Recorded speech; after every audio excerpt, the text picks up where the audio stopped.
Hello, this is Daniel Mart, and today I'm going to be doing another review. This time around, I'm going to be doing a review for X-Men The Last Stand, the third and final X-Men movie I have to review before watching X-Men Apocalypse. So yeah, this movie features Halle Berry, Hugh Jackman, Patrick Stewart, Ian McKellen, Famke Jensen, Anna Paquin, Kelsey Grammer, James Marsden, Rebecca Romanoff, Sean Ashmore, Aaron Sanford, Vinnie Jones, Ellen Page, Daniel Cudmore, Ben Foster, who else is after Ben Foster? Michael Murphy, Dania, Denia Ramirez, whatever, and Shore, yeah, Shore Agashlu, and Belduke, Eric Dane, and everybody else. Stanley, and again, gratuitous cameo. And Stanley, Cameron Bright, Ki Wong, Connor Widows, Sean Kane, Luke Poe, Lloyd Adams, Richard Yee, Via Salamil, May Malcon, Amahira, Clayton Dean Wadamu, Ken Leong, and I believe that's basically it. Lance Gibson, Arlie Emery, and that's basically it for every single mutant and anybody else important in this movie. Um, Tony Stefano. So yeah, that's basically it for the cast, important cast. And yeah, before I begin though, 10-second spoiler warning as usual for those that have yet to actually watch the movie and haven't already. Stop the video, go check it out, and then come back and watch the rest of this review. 10-second spoiler warning as usual, starting now. I need a massage. Can't wait to score this over. So yeah, 10 seconds are up. So for those who have yet to actually watch the movie and haven't already, please don't comment down below or be messaging me that I never gave you a fair warning, because as usual I did. Can't wait to score this over in 2 weeks, by the way. Yeah. So yeah, and then I have to start applying for college. Okay. So plot for this movie. You have the Phoenix Saga, and on one hand you have the Phoenix Saga, on the other hand you have the Mutant Cure Saga. I know there's an actual name for it, but I actually don't know it. So they basically combine the Mutant Cure and the Phoenix Saga, and that's your movie. You have the government who supposedly cured mutant, because apparently that's a disease for whatever reason. And yeah, so they cured the mutant illness, disease, syndrome, and they want to basically cure all the mutants. At first, voluntarily, are a bunch who are gonna volunteer, but eventually, after they realize that not many people are gonna volunteer, they're gonna force everybody else to get vaccinated, and yeah.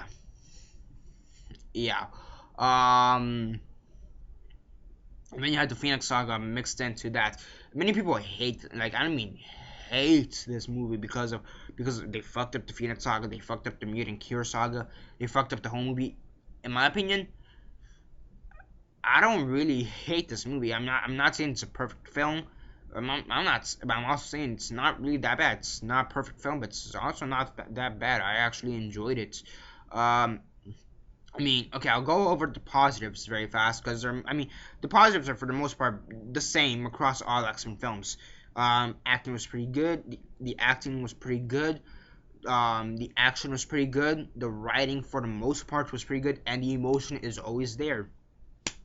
Now, okay, I feel like that's a kind of given for the X-Men films, despite the continuity errors across the whole franchise, which is another issue in and of itself. I feel like the core things that make the X-Men movies great.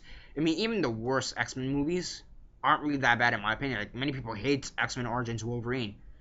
I don't really mind it that much. I actually kind of enjoy it. I understand. I see the errors, and sure, yeah, they fucked up a lot in X-Men Wolverine, X-Men Origins Wolverine, and yeah, that is the worst one in the franchise.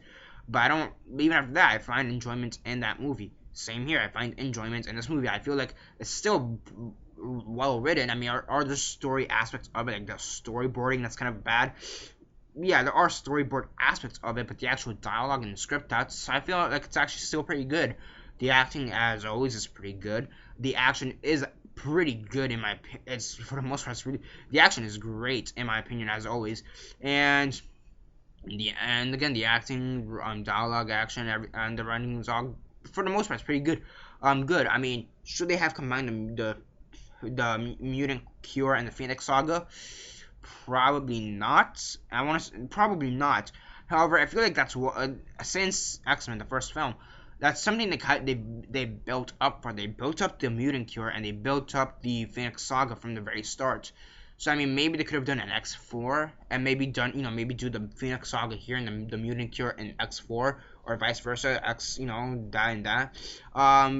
So they I think that would have made more sense. But as a whole, I still enjoy the movie as a whole. Any problems with this movie? Um, I mean, there are problems, obviously, like the pacing's like a bit off and whatever, but like any glaring issues, not really. I mean, I feel like the errors or the things wrong with the X-Men films are kind of the same across the board for the most part. Like the special effects are a bit dated. I mean, even 10 years ago, they do seem not as look, they're not as they don't look as dated as X-Men from 2000, but there are I still see a few parts where they could look a bit dated. But aside from that, like aside from a few issues with the storyboard and a few issues with the special effects, I still enjoy the movie. I still find it really fun. I find it really enjoyable, and um, the stuff with Wolverine and Phoenix, Jean Grey, towards the end, that was pretty impactful and emotional. The death of Professor X was really impactful and really well done in my opinion. Especially since you have Juggernaut and Wolverine kind of duking it out right before he dies. So I mean, you do have some pretty cool stuff in there that really changed.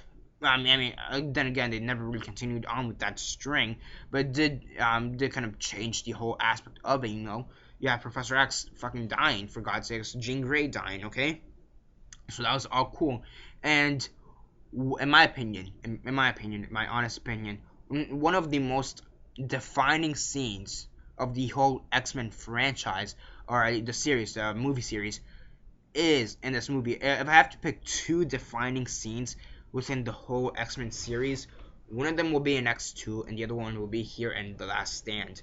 Okay, now the one for X2, very fast, and I said this in my review for X2. The one for X2 is the scene where Bobby Iceman, he comes out to his parents, and yo, I'm a mutant, can you accept me? And they kind of freak out about it, and they kind of get pissed, not really pissed off, but they become sad about it, and they don't really like the fact about it, and his brother gets pissed because he calls the police right afterwards.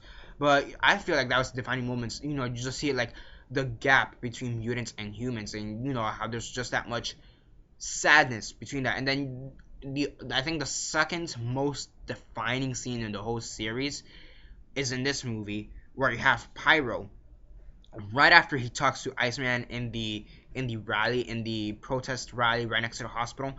He gets a fireball and just shoots it at the hospital, and that again shows that mutants don't, for the most part, mutants don't want to be cured. And they kind of want to be left alone. It's kind of the same situation with like gay people, because again, remember the director Bryan Singer is gay, and so is Ian McKellen. They're both gay, so it's kind of the same thing. Gays back when it was illegal to be gay. I mean, it still is in certain parts of the world, but when it first came out, people thought that was a disease and needed to be treated, and thus they kind of set up like rehab centers and whatever, like psychiatric wards to be cured. And it's kind of the same thing, and people did destroy them, mostly gay people or people who supported the gays, and they did try to destroy these things, and it kind of reminded me of that, and again, I feel like that is it's the most, if not one of the most impactful and most defining scenes in the entire series, alongside the scene in X2 where Bobby comes out to his parents. So yeah, and I think those are my two favorite scenes in the whole X-Men series as a whole. Overall, it is really good. I don't think it's as bad as people make it out to be. I feel like people have warmed up to it in recent years, especially after the events of Days of Future Past. People warmed up to it first off, But even after that, I feel like people slowly started liking it. But once Days of Future Past kind of came out, people were really okay with it. To be honest, I had a friend who like he said, yeah, there's problems. Like I'll watch it on a rainy day. Maybe to go to sleep because it's a really boring film or whatever, blah blah blah. He's like, I remember he gave it like a rating of like a 4 out of 10 right before Days of Future Past came out. I think I asked him right after Days of Future Past. He warmed up to it like the bitch, and I think he gave it like a 6 or 7 out of 10 or some shit like that. For me, I always enjoyed it. I never had a problem with it, and yeah, I mean, I see there are issues. There are clear issues with the storyboard, which I think is a major part. And they probably shouldn't have mixed the Phoenix Saga with the vaccination saga mutant cure story arc. But at the end, that's what they did, and I still enjoyed it. I had some good action. I had fun with it, and it's still fun, good action, good acting. Still well written as for the most part, and I liked it. Um, so yeah, on a scale of 1 to 10, 1 being the worst, 10 being the best, and 6 being decent, I'm gonna give this one a 7 out of 10. And yeah, again, it's not the best X-Men film, or it's not even the best movie, but it's not the worst X-Men film, nor is it the worst movie. I feel like that honor for X-Men film, I feel the honor for worst X-Men film would be X-Men Origins Wolverine. Even after that, I enjoy that. Even after that, I think I gave that movie a 6 out of 10. So that I still enjoy that movie. So yeah. So yeah, 7 out of 10 for X-Men The Last Stand. And yeah, that's basically it for now. Subscribe, comment down below, like the video, share on Facebook, Twitter, MySpace, or whatever you guys prefer. And that's basically it for now. This is Daniel Mart signing off.